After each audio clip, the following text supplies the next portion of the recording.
नमः शिवाय। ओम परमात्मा।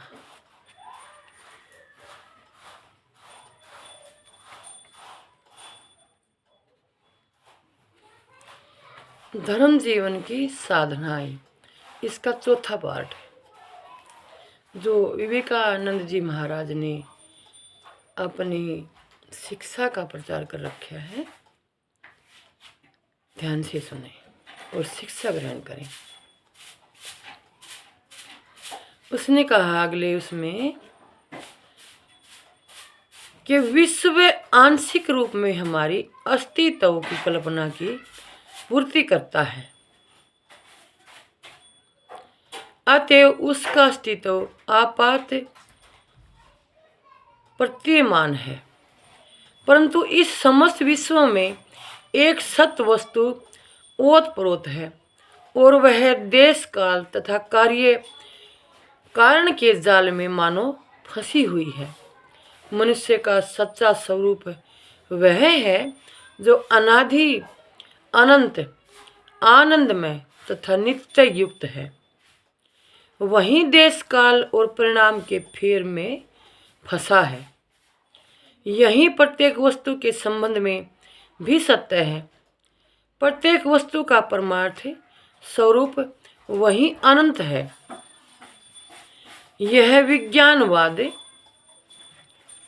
नहीं है।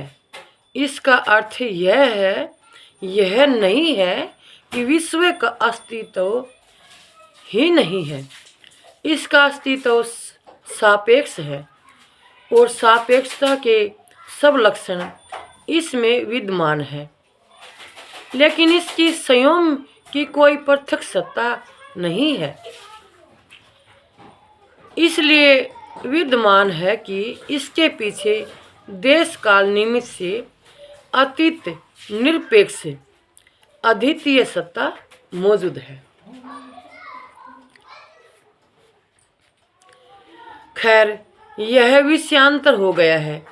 आइए अब हम फिर अपने मुख्य विषय की ओर आए। ध्यान से सुने, क्योंकि इस का ये लास्ट शब्द चल रहे हैं इस अध्याय के। सारी क्रियाएं, चाहे वे सहज हो या इच्छापूर्ण, प्राण के ही कार्य हैं, जो ज्ञान तंतु द्वारा होते हैं।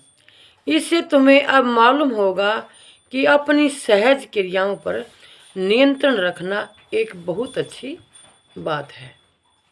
एक दूसरे मौके पर मैंने तुम्हें मनुष्य और परमेश्वर की व्याख्या बतलाई थी। मनुष्य एक असीम वर्त है जिसकी परिधि कहीं भी नहीं है, लेकिन जिसका केंद्र एक स्थान में निश्चित है। परंतु जिसका केंद्र सर्वत्र है, वह सब हाथों द्वारा काम करता है, सब आँखों द्वारा देखता है, सब पैरों द्वारा चलता है, सब शरीरों द्वारा सांस लेता है, सब जीवों में वास करता है, सब मुखों द्वारा बोलता है और सब मस्तिष्क द्वारा विचार करता है। यदि मनुष्य अपनी आत्म चेतना को अंतर्गुणी कर ले और उसका अनुभव सर्वत्र करे, तो वह ईश्वर रूप बन सकता है और संपूर्ण विश्व पर अपना अधिकार चला सकता है। सत्य स्वरूप अद्वितीय विश्व चैतन्य के साथ मानव के सीमाबद्ध चैतन्य का अभेद लाभ ही जीवन का लक्ष्य है। इसलिए चैतन्य का ज्ञान कर लेना परमावश्यक है। मान लो अंधेरे में एक अनंत रेखा है। हम वह रेखा देख नहीं सकते, लेकिन उस रेखा पर एक तेजोमय बिंदु है जो गतिमान है।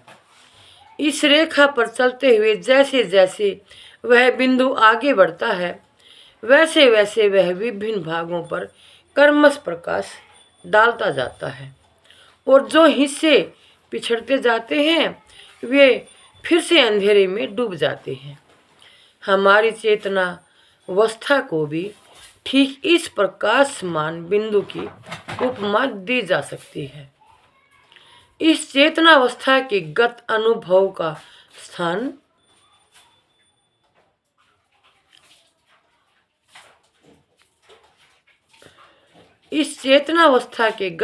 का स्थान वर्तमान अनुभव ने ले लिया है। बड़े ध्यान से सुनने की बात है। ले लिया है, या यूं कहिए कि ये गत अनुभव अवचेतनावस्था में जा चुके हैं।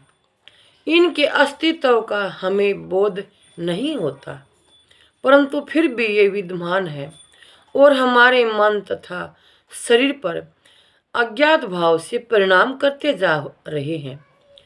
आज जो कार्य बिना चेतना की सहायता के होते दिखाई दे रहे हैं, वे सब पहले चेतना युक्त थे। अब उनमें इतनी गति आ गई है कि वे स्वयं ही कार्य कर सकते हैं।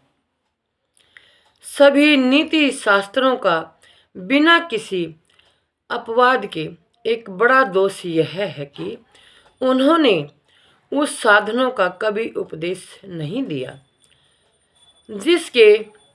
जिनके द्वारा मनुष्य बुरा करने से अपने को रोक सके। सभी नीति ग्रंथ कहते हैं कि चोरी मत करो। ठीक है, लेकिन मनुष्य चोरी करता ही क्यों है? कारण यह है कि चोरी, डाका, दुर्व्यवहार आदि कुकर्म यांत्रिक सहज क्रियाएं बन बैठे हैं। डाका डालने वाले चोर, झूठे तथा अन्यायी स्त्री पुरुष ये ऐसे इसलिए हो गए हैं कि अंधा होना उनके हाथ नहीं। सचमुच यह मनोविज्ञान के लिए एक बड़ी विकट समस्या है। मनुष्य की ओर हमें बड़ी उदारता की दृष्टि से देखना चाहिए। अच्छा बनना इतनी सरल बात नहीं है। जब तक तुम मुक्त नहीं होते, तब तक एक यंत्र के सिवा तुम और क्या हो? क्या तुम्हें इस बात पर अभिमान होगा? अभिमान होना चाहिए कि तुम अच्छे मनुष्य हो? बिल्कुल नहीं। तुम इसलिए अच्छे हो कि तुम अन्यथा नहीं हो सकते। दूसरा मनुष्य इसलिए बुरा है कि अन्यथा होना उसके बस की बात नहीं। अगर तुम उसकी जगह होते तो कौन जानता है कि तुम क्या होते? एक उल्टा स्त्री या जेल में का एक चोर मानो ईसा मसीह है, जो इसलिए सूली पर चढ़ाया गया है कि तुम अच्छे बनो। प्रकृति में इसी तरह साम्यावस्था रहती है। सब चोर और खूनी, सब अन्यायी और पतित, सब बदमाश और राक्षस मेरे लिए ईसा मसीह हैं। देव रूपा ईसा तथा दानव रूपी ईसा दोनों ही मेरे लिए आराध्य हैं। यही मेरा धर्म है। इससे अन्यथा मेरे बस की बात नहीं। अच्छे और साधु पुरुषों को मेरा प्रणाम। बदमाश और शैतानों को भी मेरा प्रणाम। वे सभी मेरे गुरु हैं, मेरे धर्मोपदेशक आचार्य हैं, मेरे रक्षक हैं। मैं चाहे किसी एक को शाप दूं, परंतु संभव है कि उसी के दोषों से मेरा लाभ भी हो। कहते हैं कि एक शांतमान इंसान कहता है कि जो हमारी बुराई करते हैं, निंदा करते हैं, वही हमारा भला भी चाहेंगे और हमारी सतुर्ति भी करेंगे। इस बात का एक शांतमान इंसान को बड़ा भरोसा होता है अपने कर्म पर, क्योंकि वो हमेशा नेकी पर चलता है और नेकी में रहा है। उसने अपने कर्म पर विश्वास है कि जो तेरा अनादर करते हैं वहीं तेरा आदर भी करेंगे। जो तेरे भक्षककारी हैं वहीं तेरे रक्षककारी भी जीवन में रहेंगे, क्योंकि उसने अपने कर्म पर विश्वास होता है। तो दोषों से मेरा लाभ भी हो, दूसरे को मैं आशीर्वाद दूं और उसके शुभ कर्मों से मेरा हित हो, यह सूर्य प्रकाश के समान सत्य है। दुराचारी स्त्री को मुझे इसलिए दुत्कारना पड़ता है कि समाज यह चाहता है, आह, वह मेरा रक्षण करने वाली, जिसके बद चलन के ही कारण दूसरी स्त्रियों का सती तो सुरक्षित रहा। इसका विचार तो करो भाइयों और बहनों, इस प्रश्न को जरा अपने मन में सोचो। यह सत्य है, बिल्कुल सत्य है। मैं जितनी ही अधिक दुनिया देखता हूँ, जितना ही अधिक स्त्री पुरुषों के संपर्क में आता हूँ, उतनी ही मेरी यह धारणा दृढ़तर हो जाती है। मैं किसे दोष दूँ, मैं किसकी तारीफ करूँ?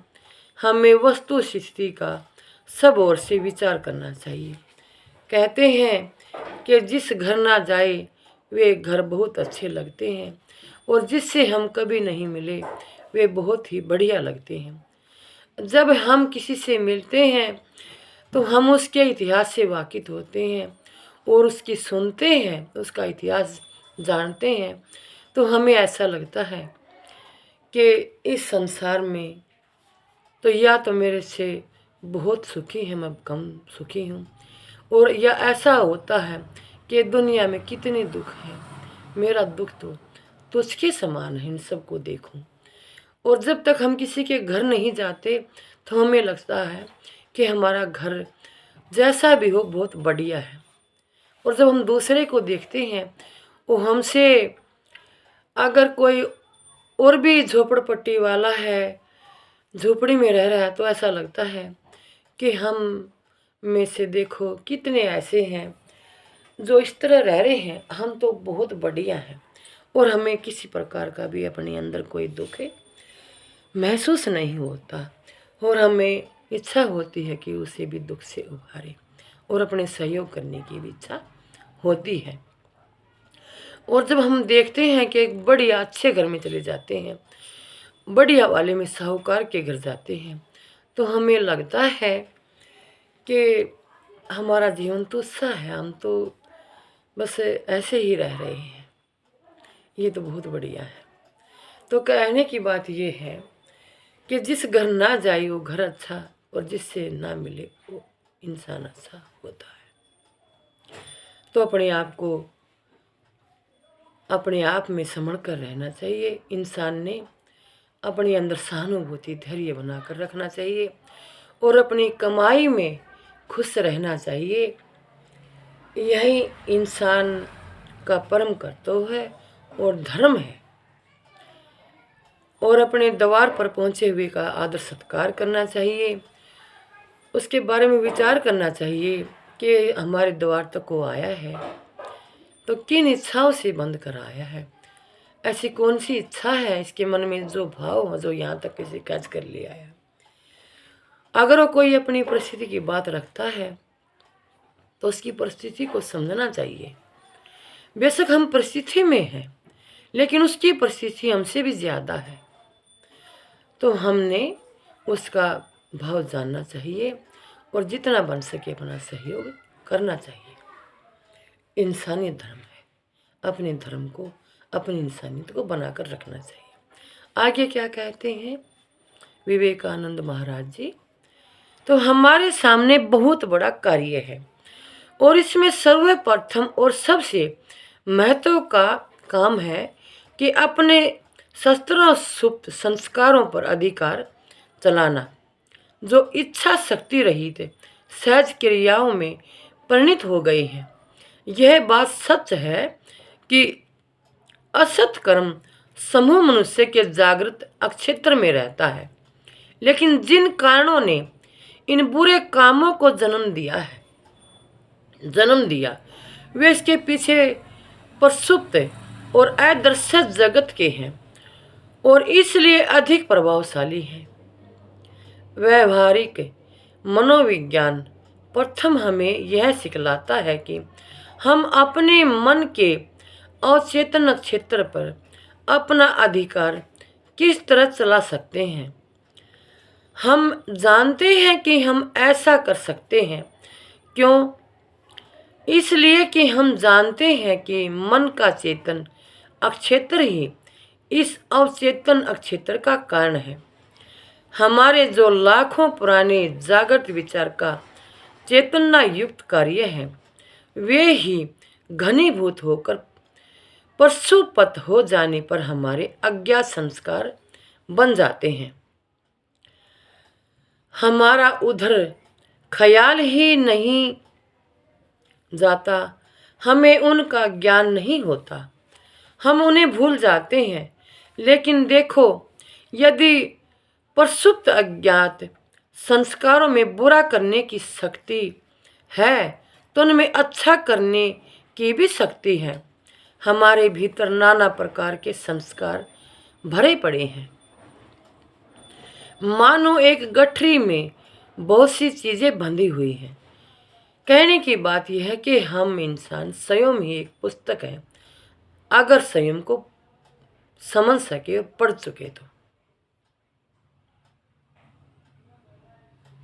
उन्हें हम भूल गए हैं, हम उनका विचार तक नहीं करते। उनमें से बहुत से तो वहीं पड़े सड़ते रहते हैं और वास्तव में भयानक बनते जाते हैं। वे ही पशुपत कारण एक दिन मन के चेतन क्षेत्र पर आ उठते हैं और मानवता का नाश कर देते हैं। अतएव सच्चा मनोविज्ञान इस बात की कोशिश करेगा कि ये प्रस्तुत भाव चेतन मन द्वारा नियंत्रित हो, मनुष्य के संपूर्ण व्यक्तित्व को जागृत करना, जिससे कि वह अपना पूर्ण स्वामी बन जाए। एक बड़ा कार्य है शरीरांतर्गत। यह करत आधी इंद्रियों की सहज क्रियाओं को भी हम अपना हुक्म मानने के लिए लगा सकते हैं। अब इसका अगला पार्ट 5वें पार्ट में सुनाऊंगी, ध्यान से सुने।